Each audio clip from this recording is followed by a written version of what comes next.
For a long time in the popular imagination, Frankenstein's monster was the subject of fear and revulsion.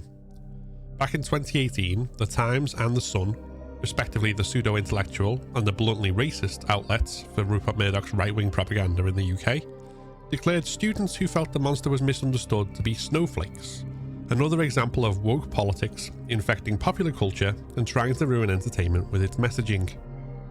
Yet, if you go back to the Mary Shelley novel where the creature originated, it is in fact Dr. Victor Frankenstein who is meant to be the subject of fear. The novel's subtitle, The Modern Prometheus, is a reference to Shelley's belief that in bringing fire to humanity, Prometheus was in fact a villain rather than a hero, something which is reflected in the novel as it explores the consequences of scientific overreach and playing God. In turn, the themes of the book are a reflection of social anxieties of the time when faced with the rapid pace of scientific and technological advancement. Fast forward to the 1990s, and the Resident Evil video games are also about the monstrous creations of mad scientists, loosed upon a terrified world. Unlike Frankenstein's monster, the creatures that plague Raccoon City aren't misunderstood, but in fact do pose a very real threat. However, as you collect notes and delve into the lore, it nonetheless transpires that the scientists are still the real villains, and the story of the creation of these monsters is the story of kidnapping, torture, murder, and illegal experimentation upon innocent victims. All by a rich, powerful corporation that has no morals and uses money to keep corrupt politicians under its thumb so they can inflict this poison in the backyard of small-town America. In this, early Resident Evil serves as a zombie-infested analogue to real-world examples of big conglomerates poisoning rivers with toxic waste and other environmental crimes. Even the post-9/11 Resident Evil 4, which has its villain arguing that America tries to police the world and overuses the term terrorist, still has the infected villagers you fight as victims, this time of a religious cult that preys upon their superstitions, and holds a mirror up to the complex global landscape and the social anxieties it has produced. Because this is something that horror, as a genre, has always done. Whether we're talking about Dawn of the Dead's commentary on American consumerism, what Carrie says about female autonomy, abuse and peer pressure, or how 28 Days Later casts a critical eye on genetic experimentation, there's no shortage of examples. A film like Get Out may be more explicit in its commentary than Night of the Living Dead, which ends with its black protagonist being shot dead by a mob just months after Martin Luther King Jr. was assassinated, but that doesn't mean the latter has nothing to say. Despite the current climate wherein there's a strong backlash against so-called political storytelling, or equally any attempts to cast a critical lens on the stories we consume, horror remains a beacon. It can scare us and capture our imaginations so often precisely because it reflects the deep-seated fears and anxieties of contemporary society, and because its best entries refuse to be blandly apolitical. Instead, it has something to say, not through preaching or screaming from a soapbox, but by expertly crafting a story and a setting that is compelling in its own right, keeping us attentive while it's happening, and at the same time sinking its claws into the deeper parts of our mind. It refuses to be instantly forgettable, and allows us to mull over and chew on its deeper themes and ideas. In other words, the best horror stays with us because it has something to say. To illustrate that point, I'm going to talk about 4 of the best games I've played this year. Every one is a survival horror game, and I love this genre of course because I love the gameplay that comes with it. Exploration, backtracking, puzzle solving, resource and inventory management, and strategic decisions about whether to fight or flee. But the gameplay in isolation would be less compelling if it wasn't tied to a narrative that made me want to revisit it rather than move on to something else.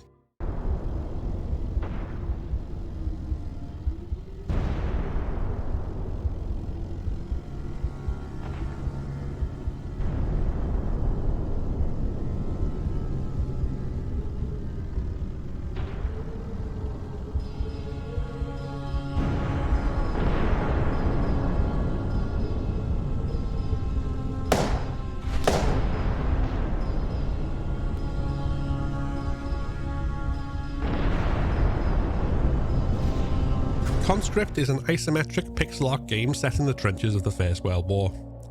You play as a French soldier whose younger brother lied about his age to enlist when you were drafted, and throughout the game, as you follow the orders of your superiors, you are continually focused on where Pierre is and how you might reach him. Outside of the horror genre, games set in war tend not to be overly critical of war in itself. The obvious exception that springs to mind is Spec Ops: The Line, which stands out among a million carbon copy third and first person shooters for precisely that reason. But otherwise, war in video games tends to be of the Call of Duty variety, with the military as consultants on the game itself, and also using the game's esports scene as a route to draft more young people into warfare. By contrast, horror games such as Amnesia the Bunker or Ad Infinitum tend to highlight how bloody, traumatic, and ultimately senseless these endeavours are. Conscript goes a step further in that the setting is also the source of the horror. There is no supernatural monster to deal with alongside the horrors of war.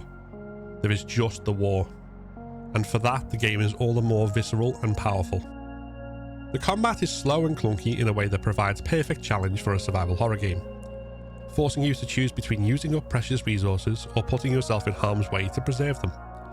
This also serves a narrative purpose, the anxious dread of slowly loading up another round in the chamber as an enemy charges you with a club, while artillery blasts ring out around you. Likewise, the consequences if you do kill your foes, the rats that come out to feed on their corpses, and, emboldened by their taste for human flesh, choose to pursue you as well.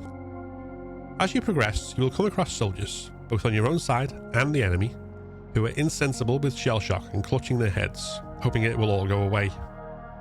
It's even possible for an enemy to go into shock when you do damage to them, and stop fighting to be consumed by their own anguish. Equally, not every enemy you defeat will become a corpse. Many will lie on the ground, bleeding out and crying in agony. War is not neat, it is far from pity, and even staying alive is hard to stomach. Each chapter of the game ends in a set-piece battle, which you must fight alone against waves of troops. This is extremely tough combat if you choose to go through with it, but you can also find on the battlefield a hold to hide in until it's over, clutching your head and sobbing as the battle rages on. If you do this too much, then it affects the ending you're given, and your character is executed for cowardice. But this is not the game condemning you for refusing to fight, as is made clear when you discover in your trench the area where the corpses of those shot for desertion stand, still strapped to the posts on which they were executed. And there is hardly a more revolting sight in the game. Whether the ending you get sees you reunited safely with your brother, or hospitalised for trauma, or shot for cowardice, at no point in the game do you labour under the delusion that war is anything other than hell. As a child, Wilfred Owen's poem, Dulce et Decorum Est, captured my imagination, and as an adult, Conscript has done the same, for much the same reasons. They do not tell you that war is bad.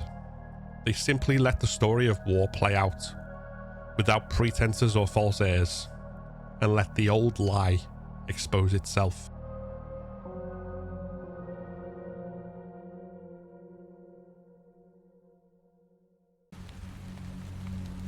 What do you think you're doing? My husband has work in the morning. It's just a precaution, Mom. All residents are advised to stay in their homes until further notice. This is absurd. You have no right to tell us what to do. Just wait till my man hears about this. Mom, we understand the inconvenience, but failure to comply will result in a blacklist for you and your family. Shut your blacklist! Let me through! Mom, state regulation requires you to be compliant in any and all mandated. Parasites, the lot of you! Prisoners in our own damned homes. Set in the not too distant future, Hollowbody transports us to a version of Britain where some unspecified contagion has forced the government to abandon and wall off the major cities of the past. But questions remain about what happened and how the government handled it, which is why Sasha has volunteered for the non-profit expedition that seeks answers. That is when she finds a cave that connects to one of the cities, and shortly thereafter, disappears. You play as Sasha's partner Mika, a smuggler, who uses her contacts and skills to get to the exclusion zone in search of Sasha and answers. On the way, her hover crashes, and she must survive in the abandoned city and find her way to Sasha. Except that on the way, she discovers the city isn't as abandoned as she first thought. If you're from the UK, then despite this being a post-apocalyptic story set in the future, The setting as you take control of Mika will feel depressingly familiar. The grey, overcast skies and creeping darkness may be reminiscent of a certain stereotype of British weather, but I'm mainly referring to the long streets of uniformed terraced houses and the tall block of bedsit flats which serve as your first hub area to explore. These are places that you can find in most major cities today, but the condition that they're in here and the stories you uncover as you play will likely take a lot of people back to the 1980s under Margaret Thatcher. This parallel is never explicitly stated. No dialogue or document declares this to be just like Thatcherism, but in documents in the world, as well as ghost radio transmissions, the stories will hit a certain chord. Housing conglomerates taking over ownership and threatening people's tenancy. Domestic disputes arising from long work days or deep unemployment. People starving to death in their own homes, committing suicide from the despair of poverty, or being unable to leave their own homes as the city is abandoned and the safety of the rich is prioritised. All of this takes place within the context of a growing contagion and the quarantine measures being taken to contain it. But the explicit and violent class divide in those measures is all too familiar in its Britishness. The mundanity of poverty, the uniform greyness of the environment, and the stale, stagnant rooms where death echoes across time over the radio. And of course, through it all, the patter of rain is constant.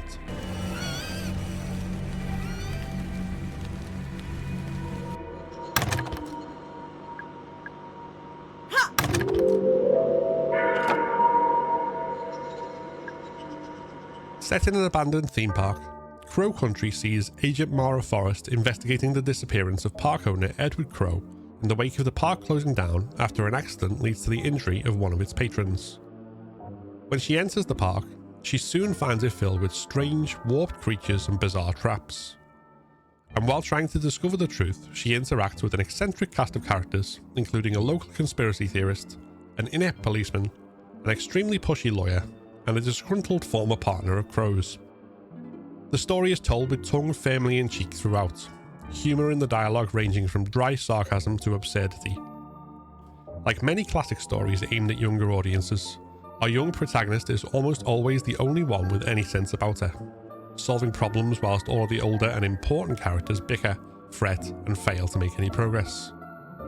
Even when the disgruntled partner turns out to be a villain, threatening to shoot the witnesses, he is killed in the most slapstick way possible when another character accidentally knocks him off a catwalk with the door to the vent she is climbing out of. But the ridiculousness of it all is part of the point, being ultimately a story about the consequences of pursuing profit beyond all else, including sense and reason. Something we tend to give more weight and gravitas than it ever deserves. Edward Crow and his colleagues discovered roots under the park, which when harvested provide them with gold. These roots, it turns out, are part of some machine or organism that creates a portal leading to another location. And as they cut the roots down, they get visitors through this portal, the monsters we've been fighting. It transpires that they look as they do because of the damage done to the roots, and they in fact mean no harm, coming here as they were to warn us. Refusing to heed that warning, Crow continued to harvest, leading to more visitors and more bizarre mutations. Worse, anyone who comes into prolonged contact with them is likely infected, including Mara, who is in fact Elaine, the patron who was injured before the park closed. The story ends with Crow realising he was the villain of the piece, creating an antidote before going through the portal to see the other side, and asking Elaine to kill him if he returns. Underneath the sarcastic and absurdist humour, the story features profit-driven greed destroying the natural world and harming people in much the same way as Resident Evil, whilst also playing on and having fun with the tropes of the genre. But when you beat the last boss, the final message of the game is the same as you get when saving. Maybe everything will be okay, and maybe it won't. This single line presents an uncertainty we might not have expected, given the humour throughout the game. But that humour is often cynical, and it's worth wondering, even though one rich man saw the folly of his greed, it didn't undo his damage to the roots, or mean that similar isn't happening elsewhere. Is this a happy ending? Well, the fire is still burning, so perhaps it depends on what you see when you stare into the flames.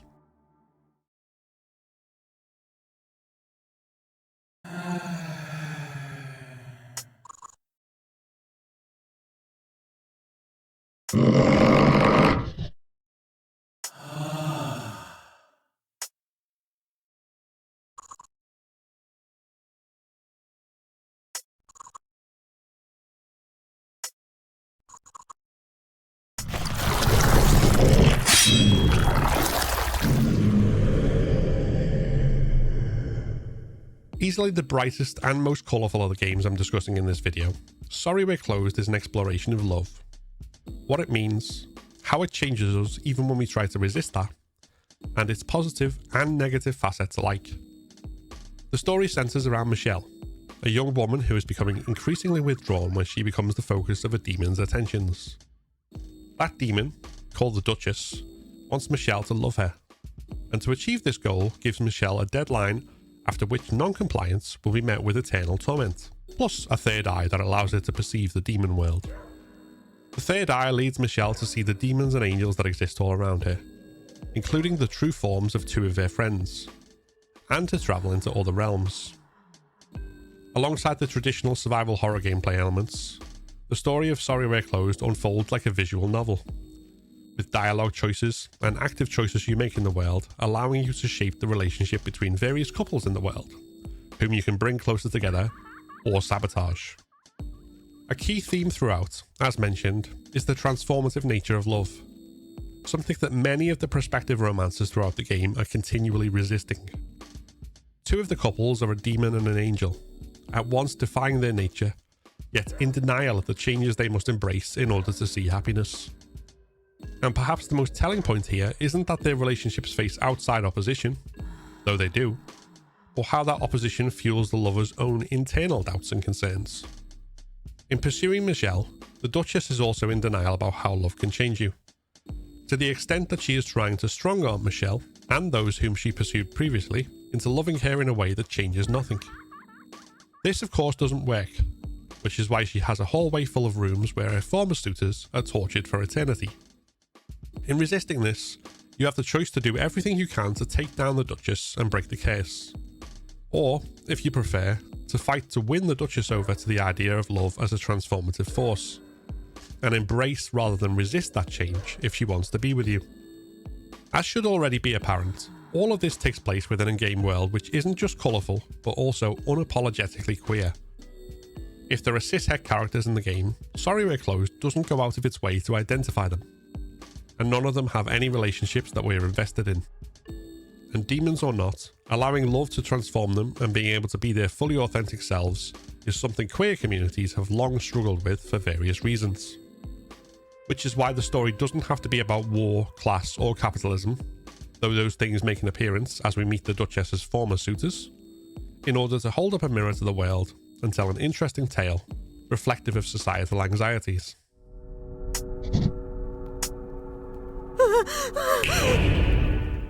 There are many more games I could probably talk about here to draw out the diverse and intelligent ways in which horror stories build their own unique worlds while shining a light on our own.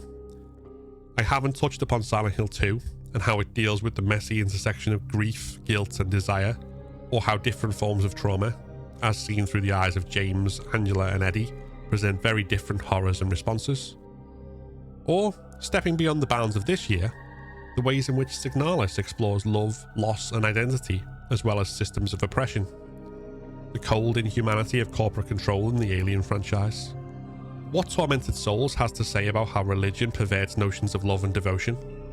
And so on. There's a reason why horror that's only built on cheap jump scares or victims being diced up in gory ways doesn't last in our imagination.